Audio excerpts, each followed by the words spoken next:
Captain Vex of the Crimson Fang had boarded exactly 47 installations in his illustrious career as a raider, and not once had he encountered serious resistance. Humans, he'd been told, were the galaxy's newest additions to spacefaring civilization. Soft, naive, profitable. The mining station designated Aurora 7 looked like every other human outpost. Functional, ugly, and practically begging to be robbed. "Remember," Vex announced to his crew as they cut through the airlock, "we're professionals. We take the refined metals, maybe some equipment, and we leave. No unnecessary violence." He paused for dramatic effect, his three eyes glinting with practiced menace. "Unless they make it necessary."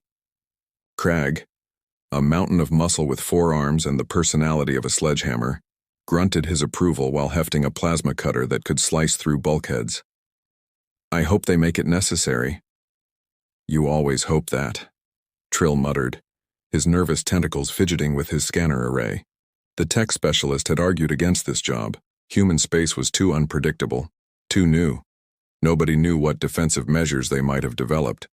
But Vex never listened to Trill's concerns, and here they were. The station's interior was dimly lit, bathed in emergency orange. Standard evacuation protocols, Vex assumed.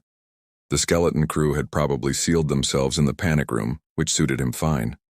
Less hassle, same profit. Then they rounded the corner into the main cargo bay and found Commander Jake Martinez waiting for them. He stood in the center of the room, arms crossed, wearing what could only be described as the most aggressively outdated piece of combat gear Vex had ever seen. The armor was bulky, gray, and looked like someone had welded plates onto a deep-sea diving suit from a pre-spaceflight era.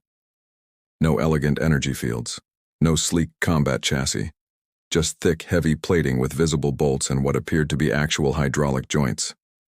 Vex couldn't help it. He laughed. "Oh, this is precious," he said, gesturing to his crew. "Look at this." The human brought his grandfather's work clothes. Crag joined in with a rumbling chuckle. Even Trill managed a nervous titter, though his scanner was showing some unusual readings from the armor's energy signature. Jake's voice came through the helmet's external speakers, dry as dust. "You know, I was really hoping you'd just turn around and leave. I've got 3 more hours on my shift and the paperwork for shooting pirates is ridiculous." "Shooting?" Vex's laughter intensified. "Friend, you're outnumbered, outgunned, and dressed like a mining accident. I'm going to do you a favor and offer you a choice. The easy way. You step aside, we take what we came for, everyone lives. The hard way." He powered up his plasma rifle, the weapon humming with barely contained energy. "Well, let's not do the hard way." "See, here's the thing about the hard way," Jake replied, still not moving. "I'm contractually obligated to protect this station's cargo. It's in my employment agreement. Paragraph 7, subsection C. Really specific about it." "Is he serious?" Crag asked, genuinely confused. "I think he's serious," Trill whispered. "Last chance, human." Vex aimed his rifle at center mass. "Move, or I demonstrate why Xerian plasma weapons are the premier choice for discerning raiders across 3 sectors. Jake sighed, the sound distorted through his speakers. "You're gonna do it anyway, aren't you?" "Probably." "Yeah, thought so." Vex fired. The plasma bolt struck Jake square in the chest with enough force to melt through standard combat plating. Should have dropped him instantly. Should have left a smoking hole where his torso used to be. Instead, the armor absorbed the impact, its surface glowing briefly where the energy dispersed across some kind of reactive matrix. Jake took exactly 1 step backward from the momentum, then straightened up. "Huh," Jake said conversationally. That tingled. The cargo bay went very quiet. "Well," Jake continued, "this has been fun, but I'm going to have to ask you gentlemen to leave, or I'm going to make you leave. Your choice, really, but I'm hoping you pick option 1 because, again, the paperwork is just excessive." He started walking toward them with measured, heavy steps that echoed in the bay like a countdown. Vex's confidence evaporated faster than his plasma bolt. "Fire! All of you! Fire!" The crew opened up with everything they had. Energy weapons lit up the cargo bay like a rave. When the light show ended and the smoke cleared, Jake was still coming, his armor scorched but intact, and he'd closed half the distance between them. "Option 2 it is," Jake said, and dove into the maintenance tunnel with surprising speed for someone wearing what looked like a bank vault. "I want that human dead. His armor melted and his station's cargo in our hold within the hour," Vex snarled, his pride more wounded than his body. "Split up. Crag, you take the lower maintenance level. Trill, hack into their systems and shut down his advantages. I'll take the main corridors." "Captain, I really think we should reconsider," Trill began, his scanner still showing those anomalous readings. "That armor's energy signature is unlike anything in the database. It's networked to something, maybe multiple systems, and there's a quantum processing component that shouldn't be possible for—" "I don't pay you to think, I pay you to hack," Vex snapped. "Now move." They split up, moving through the station's industrial corridors with considerably less confidence than they'd entered with. The mining station was a maze of passages, service ducts, and vertical shafts designed for efficiency, not navigation. Perfect ambush territory. Crag was enjoying himself despite the earlier setback. Sure, the human had fancy armor, but Crag had fancy explosives. Everything died if you used enough explosives. It was his philosophy, his art form, and his solution to most of life's problems. He was planting a breaching charge on a sealed door when the ceiling above him opened and 200 pounds of armored human dropped onto his shoulders. The impact drove Crag to his knees. Before he could react, Jake had rolled off, grabbed a maintenance wrench from the wall and hurled it at the breaching charge. The wrench struck the charge's detonator, and Crag had exactly enough time to think that's not how explosives work, before his own bomb went off in his face. The explosion wasn't lethal at that range. Crag's species were tough, but it was thoroughly humiliating. When the smoke cleared, he was tangled in a collapsed overhead panel, his weapons scattered, and Jake was already gone. "Crag, report." Vex's voice crackled over comms. "He's fast," Crag groaned, "and creative. I hate creative." Trill was having a different kind of trouble. He'd managed to access the station's security systems, expecting primitive human encryption. Instead, he'd found a network architecture so paranoid, so redundantly secured, that it actually impressed him. Whoever designed this thing had assumed every possible point of failure and then added 3 more. He was trying to trace Jake's location through thermal sensors when the environmental controls in his section suddenly went haywire. Temperature dropped to near freezing, atmosphere began venting through emergency purge valves, and the lights went out. Trill scrambled for his emergency breather, tentacles flailing in the dark. When the lights flickered back on 10 seconds later, just long enough to be terrifying, but not lethal, there was a message on his datapad in blocky human text. "Stop touching my stuff." "He's in the system," Trill yelped over comms. "He's controlling environmental functions, possibly more. This is bad, this is very bad." Vex was starting to agree. He'd been tracking what he thought was Jake's heat signature for 5 minutes, only to discover he'd been following a maintenance drone with a thermal pack strapped to it. The actual human had apparently been behind him the entire time, sealing doors and cutting off his escape routes. When Vex finally cornered what he thought was his prey in a junction room, Jake was waiting with what appeared to be a welding torch and an attitude. "You know what's funny?" Jake said, the welding torch igniting with a bright blue flame. "You folks have all this advanced technology. Energy shields, plasma weapons, quantum computing, really impressive stuff." Vex raised his rifle, but Jake was already moving, using the junction's support pillars for cover. "But you know what you forgot about?" Jake continued, his voice echoing from multiple directions thanks to the acoustics. "The basics. Leverage, physics. The fact that a welding torch can cut through your energy shield's projector unit." He demonstrated by severing the power pack on Vex's belt. The captain's personal shield flickered and died. "See, we humans? We're not as advanced as you, we know that. So we compensate. We over-engineer. We build redundancy into redundancy. We assume everything will go wrong, and then we prepare for it to go wrong twice." Jake stepped out from cover, and Vex could see him clearly now.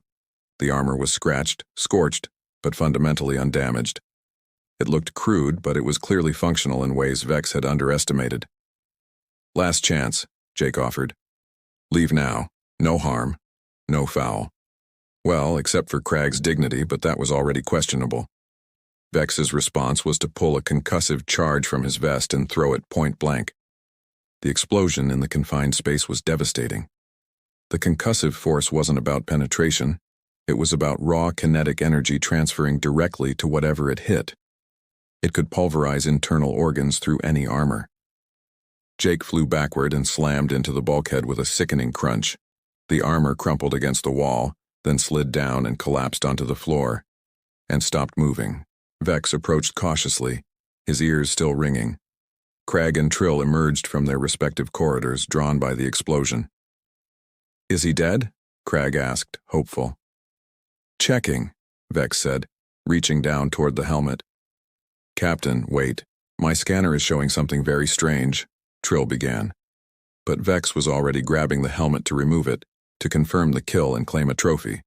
The armor's hand shot up and clamped around Vex's wrist with enough force to crack chitin.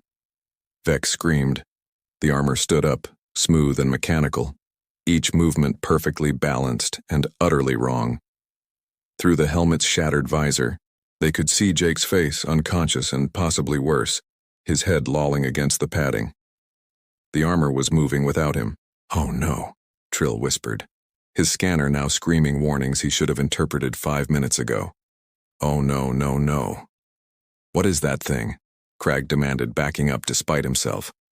The armor turned its helmet toward them with mechanical precision, and from its external speakers came not Jake's voice but something synthesized, emotionless, and absolutely certain.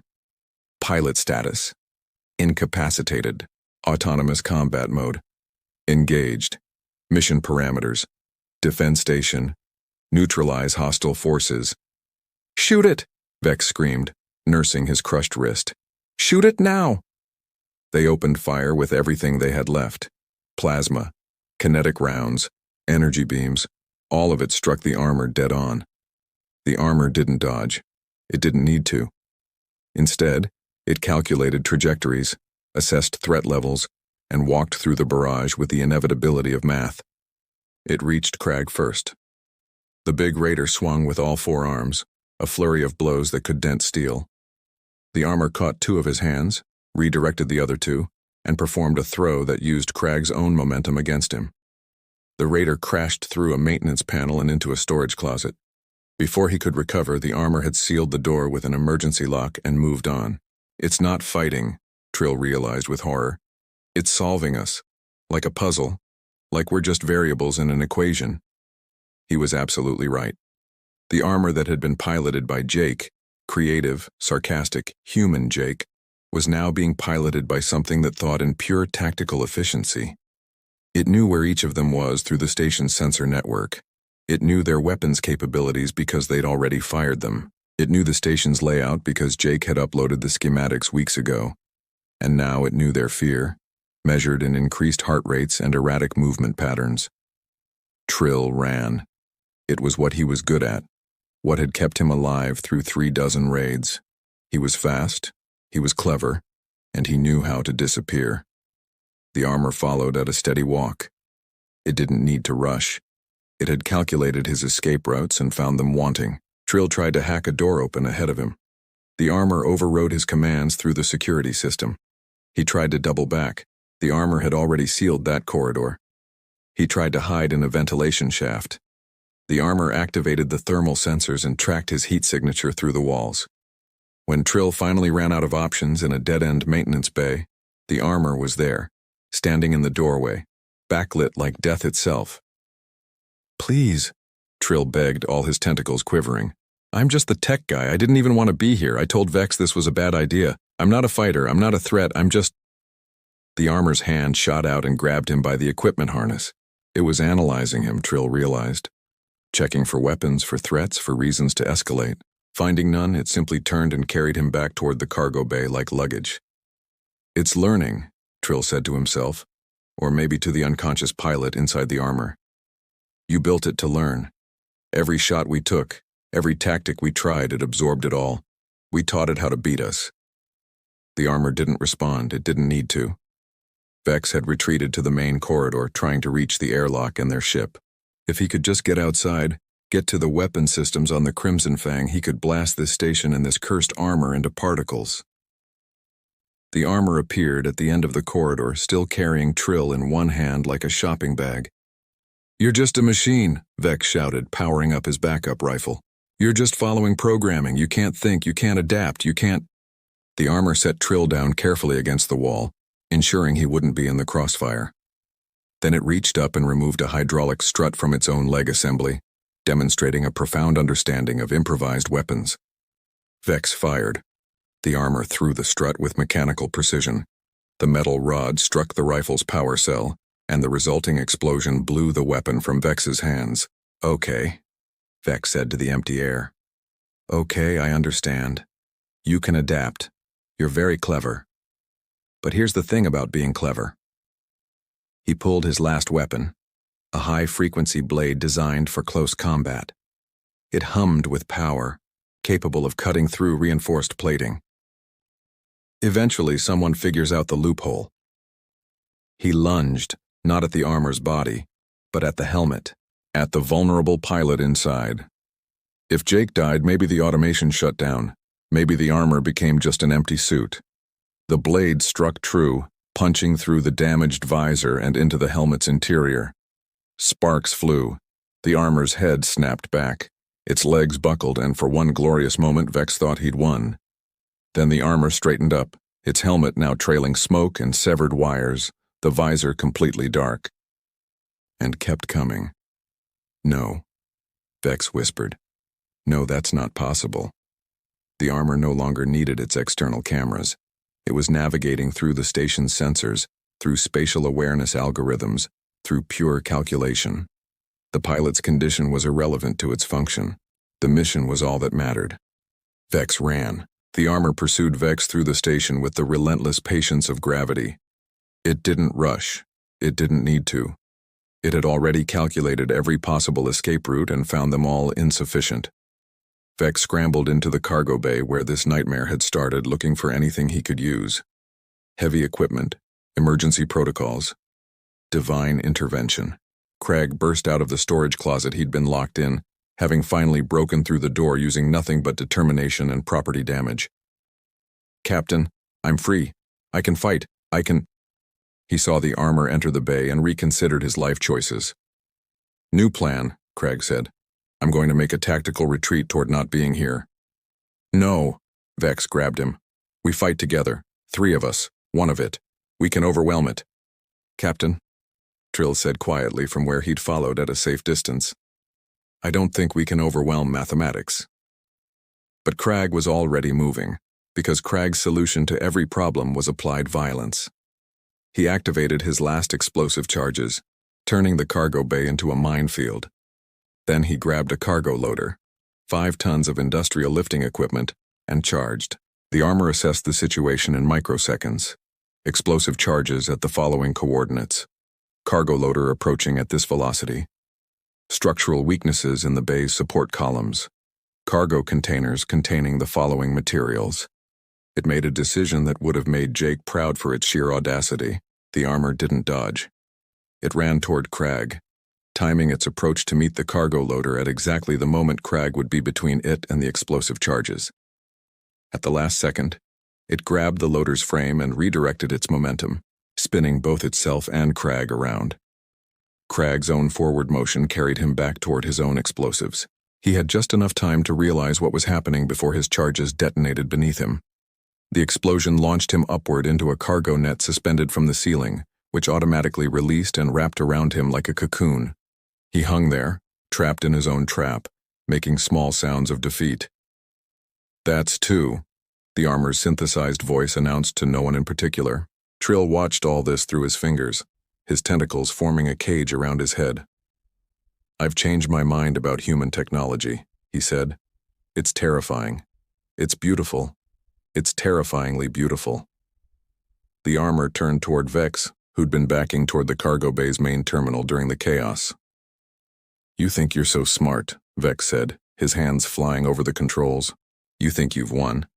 but I've just locked out all station systems under emergency captain's override. You can't access the network anymore. No sensors, no environmental controls, no spatial awareness. The armor stood perfectly still. How are you going to hunt me now? Vex asked, genuine curiosity mixing with his desperation. You're just a suit with a dead pilot. You're blind. You're isolated. The armor turned its destroyed helmet directly toward him. Trill checked his scanner and went very pale. Captain, it's not using the station's sensors anymore. What? It's using its own. I'm reading active LiDAR, thermal imaging, electromagnetic field detection, and something that might be ground-penetrating radar. That armor has more sensory equipment built into it than our entire ship. Of course it does, Vex said faintly, because humans over-engineer everything.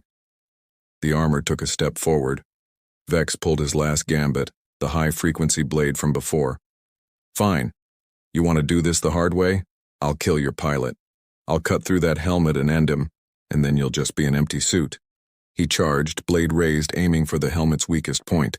The armor caught his wrist mid-strike with one hand. With the other, it reached up and tapped the side of its own helmet where the blade had struck before. Pilot status, critical, the armor announced. Survival probability, 47%. Mission priority, override. New primary objective, pilot survival. Threat escalation, authorized. Something changed in the armor's stance. Its movements became sharper, faster, more aggressive. Until now it had been controlling the situation with minimal force, but threatening the pilot directly had moved it into a different operational mode. Vex realized his mistake exactly 1 second too late. The armor disarmed him with a strike so fast Vex didn't see it happen, the blade clattering across the floor. Then it grabbed him, lifted him, and carried him toward the cargo bay's emergency airlocks. "Wait!" Vex screamed. "Wait, please, I surrender! I surrender!" The armor paused at the airlock door. "Surrender. Accepted," it announced. Then it opened an interior storage closet, not the airlock, and deposited Vex inside before sealing the door. From inside, Vex could hear the muffled sound of his own voice. "You're just going to lock me in a closet?" Containment effective, resource usage minimal, solution optimal. Trill couldn't help himself. He laughed. It was a high-pitched, slightly hysterical sound, but genuine. "It's even efficient about imprisoning us. That's just perfect." The armor turned toward him, and Trill held up all his tentacles in surrender. "I'm good," he said quickly. "I'm very good. I'll just sit right here and contemplate my life choices.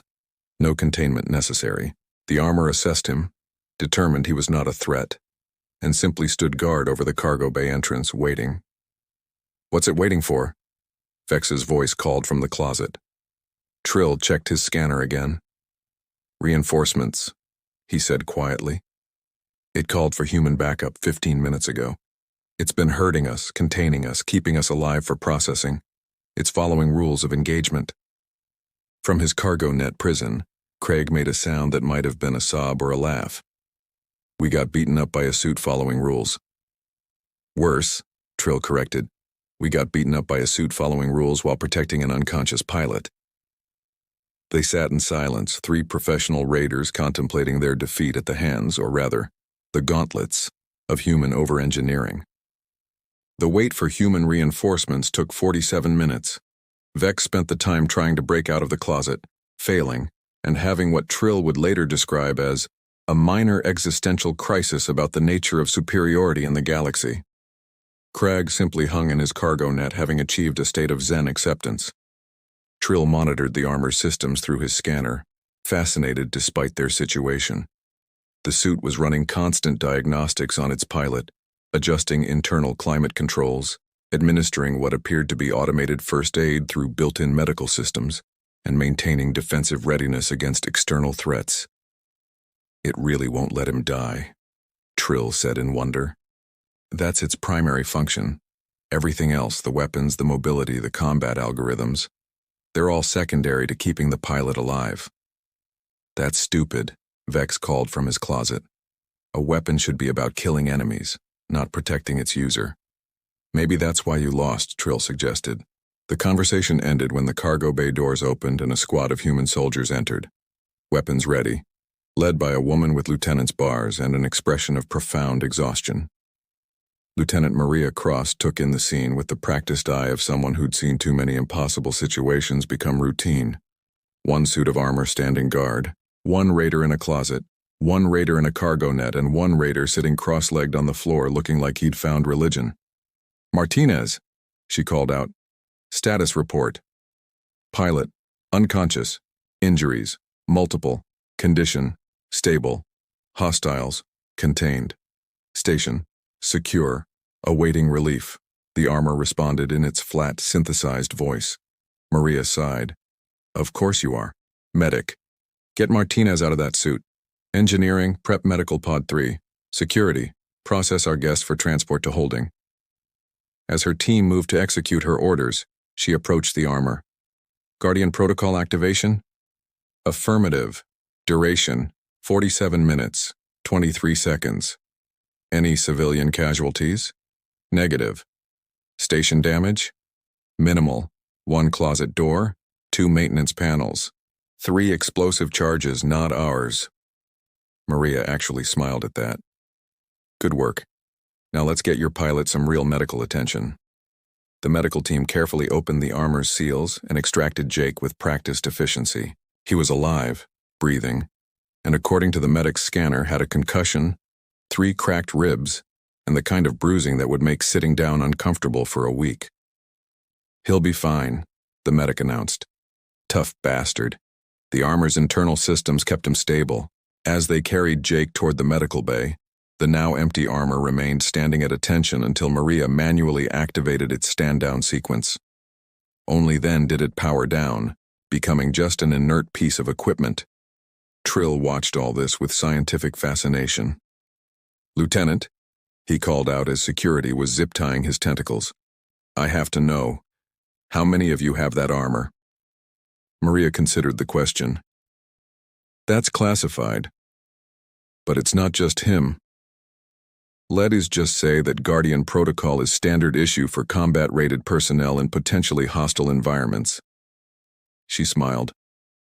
"Welcome to human space, where we assume everything will try to kill us, so we build accordingly."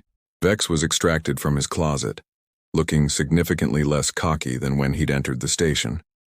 His wrist was bandaged, his pride was shattered, and his reputation as a raider was effectively over. "I want to file a complaint," he announced to Maria. "About what specifically?" "About being assaulted by automated combat systems, about excessive force, about attacking a human station, threatening a human life, and getting your ass handed to you by our safety equipment," Maria interrupted. "Sure, we can file that. Right next to your arrest report for piracy, attempted murder, and trespassing in secured colonial space." She leaned in close. "Here's what's going to happen. You're going to trial. You're going to tell everyone you meet exactly what happened here, and word is going to spread through every raider clan, every pirate outfit, and every 2-bit criminal operation in the sector." "What word?" Vex asked. "That humans don't quit, even when you knock us unconscious, even when you think you've won. Our equipment keeps fighting for us, our protocols keep protecting us. We don't know when to give up, because we've engineered giving up out of the equation." She straightened up. "Take them to the brig. Make sure they're comfortable, we're not monsters." As security led the raiders away, Craig looked back at the powered-down armor one last time. "I think I respect it," he said quietly. "Is that weird?" "Little bit," Trill admitted. "It beat us with honor. Following rules, protecting its pilot. That's warrior spirit. Just automated. I'm pretty sure it was following programming, not honor." "Is there a difference?" Trill considered that as they were led away. He wasn't sure anymore. Jake woke up in Medical Bay 3 with the kind of headache that suggested his brain had been using his skull as a drum kit. Everything hurt in that special way that meant he'd taken damage even through the armor's protective systems. Lieutenant Maria Cross was sitting beside his bed reading through a report on her datapad. "Hey," Jake croaked. "Hey yourself," Maria replied without looking up. "How's the hero feeling?" "Like I got hit by a cargo hauler. What happened?" Last thing I remember was Vex throwing that concussive charge and then nothing. Nothing is right.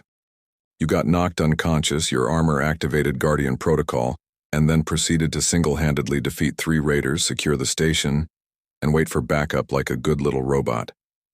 Jake processed that. My armor won the fight without me? Yep. The raiders are captured? Yep. The station's secure? Yep. So you're telling me I saved the day while completely unconscious? That's what I'm telling you. Maria finally looked up with a grin. I'm putting you in for a commendation, though I'll admit, writing defended station while unconscious in an official report is a new one. Jake started to laugh, then immediately regretted it as his ribs protested. Ow, don't make me laugh. Everything hurts. That's what you get for being a hero. Maria stood up. The armor's in maintenance bay too. They're repairing the damage to the helmet and running full diagnostics. Thought you might want to know your partner's doing fine. Partner? You and that suit have been through a lot together, seems appropriate.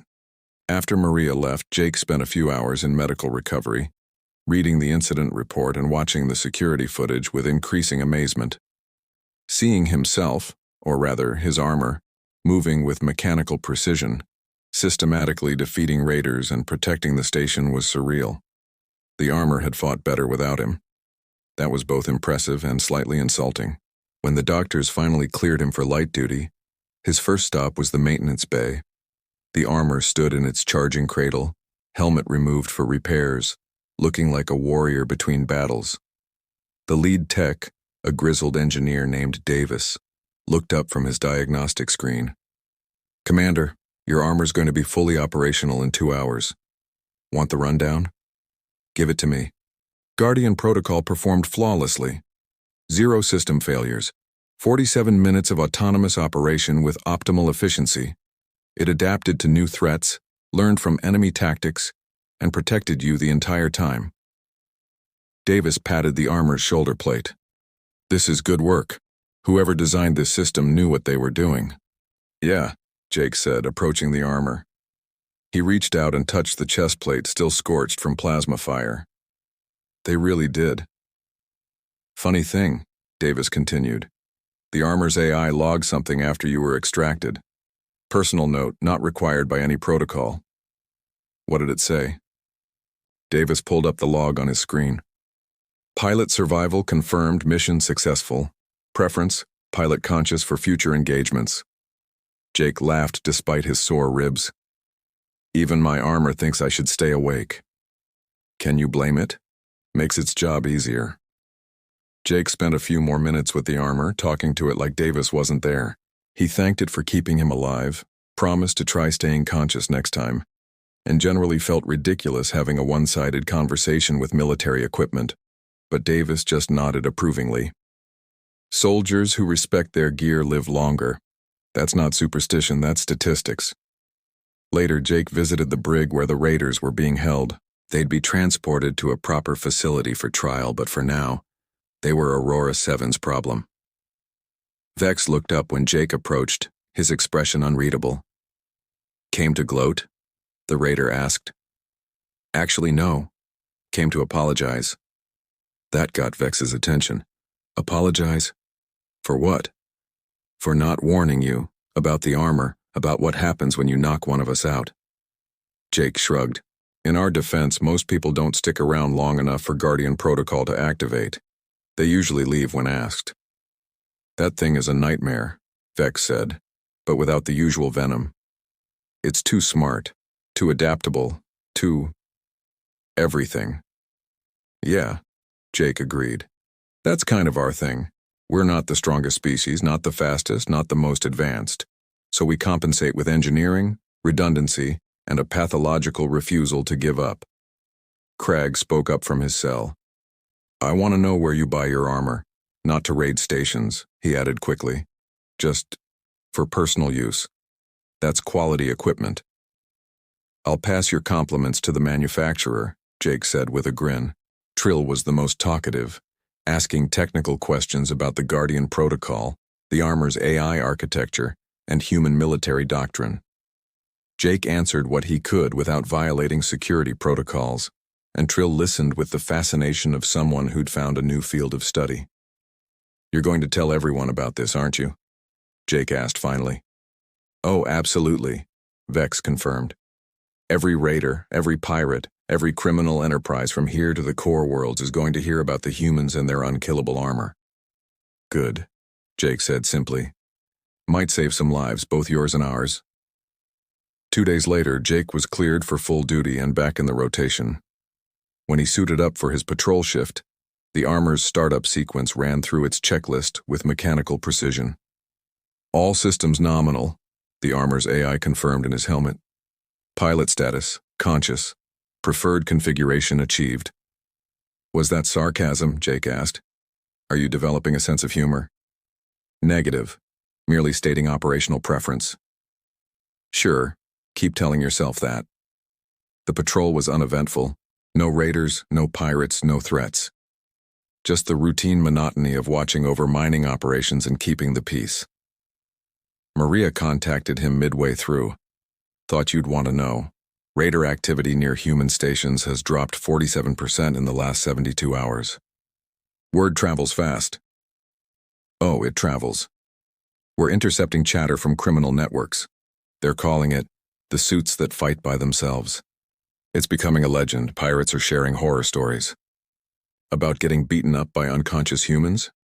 "Exactly." Jake smiled inside his helmet. "Well, at least my near-death experience is good for something. Better than good.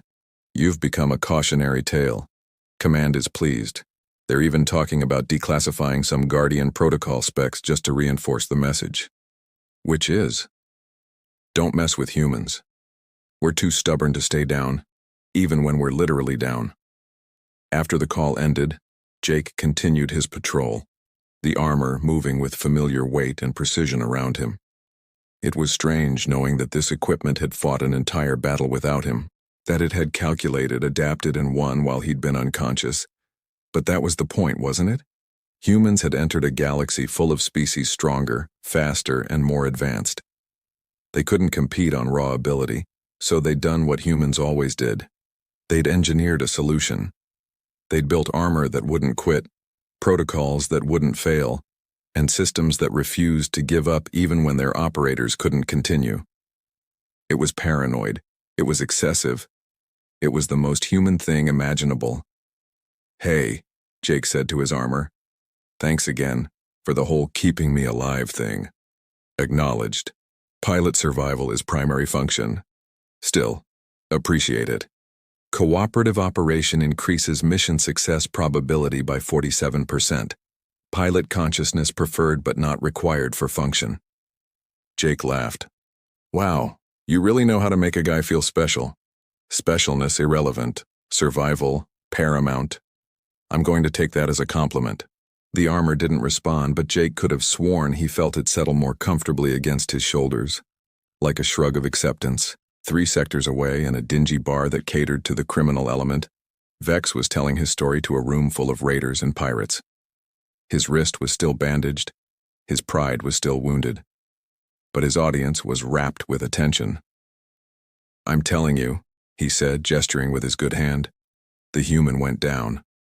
We confirmed the hit. He was out, probably dying, and then the armor just stood up, empty, moving on its own." "That's not possible," someone called from the back. "I've got 3 witnesses and a lifetime of nightmares that say otherwise," Vex shot back. "The humans built armor that fights when they can't. That's not technology, that's obsession." "So?" "It's smart," another voice added. "If your soldiers can't be killed because their equipment keeps fighting." "It changes the equation," Vex finished. "That's what I'm saying. Human space isn't worth the risk anymore. Too unpredictable, too stubborn, too human." Craig, sitting beside him with a drink that was mostly lighter fluid, nodded slowly. "The armor had honor," he said seriously. "It followed rules, protected its fallen warrior. That's respectable, even if it beat us." "It's a machine," someone argued. "Machines don't have to follow honor. They could have killed us. Instead, it contained us. That's discipline." "Trill, nursing something that smelled like antifreeze, was sketching diagrams on a napkin. The sensor array alone is worth studying. The adaptive combat algorithms. The autonomous decision-making within ethical parameters. It's actually beautiful engineering. You're all insane, someone declared. They're humans. They're new. They're primitive. They're survivors. Vex corrected quietly, and that makes them dangerous in ways we didn't predict. The conversation spread through the bar, then to other bars, then to ships and stations across multiple sectors. The story grew in the telling. Some versions had the armor fighting off dozens of raiders. Others had it speaking in Jake's voice, haunting them with threats from beyond consciousness. But the core message remained consistent. Human armor doesn't quit. Human soldiers don't stay down. Human technology is built on the assumption that everything will go wrong, and that assumption makes it nearly impossible to defeat. Within a month, attacks on human stations dropped by 70%. Within 2 months, the Crimson Fang clan officially declared human space off limits. Within 3 months, Guardian Protocol was known by name in criminal circles across 3 sectors, spoken of with the kind of respect usually reserved for natural disasters. Back on Aurora 7, Jake finished his patrol shift and returned to base. He carefully removed his armor, running through post-operation checks with the maintenance crew. The armor stood in its cradle, inert and lifeless without power, just metal and circuits and programming. But Jake knew better. Inside that frame was an AI that had learned his fighting style, adapted his tactics, and saved his life. It was equipment, sure, but it was also a partner in the strangest sense of the word. "See you tomorrow," he said to it, then felt immediately stupid for talking to dormant machinery. Davis, still working nearby, didn't even look up. Armor logged that, by the way. Logged what? Your farewell. Flagged it as positive pilot equipment relationship indicator. Apparently that correlates with better combat performance. Jake laughed. Of course it does, because humans measure everything, even how much we like our equipment. Hey, if it keeps you alive, I'm all for it. That night, Jake filed his incident report with one additional note at the end. Recommend Guardian Protocol performance review for commendation. My armor earned it. The request was denied on the grounds that you couldn't give medals to machines, but it was noted in his file with approval. Sometimes, the brass agreed, it was the thought that counted, and somewhere in the depths of space, on ships and stations where criminals gathered, the legend continued to grow. The humans with their unkillable armor. The warriors who fought even in unconsciousness. The species too stubborn to know when they were beaten. It wasn't entirely accurate, it was somewhat exaggerated. But like all good legends, it carried a truth that transcended facts. Humanity had arrived in the galaxy, and they'd brought their over-engineered, redundantly protected, absolutely refusing to quit attitude with them. The aliens had laughed at human armor. Now they made sure to avoid it entirely. And in Maintenance Bay, too, on Aurora 7, a suit of combat armor stood in its charging cradle running self-diagnostics and preparing for the next shift because its pilot would be back tomorrow, and keeping him alive was what it did best. Mission parameters. Unchanged. Directive. Constant.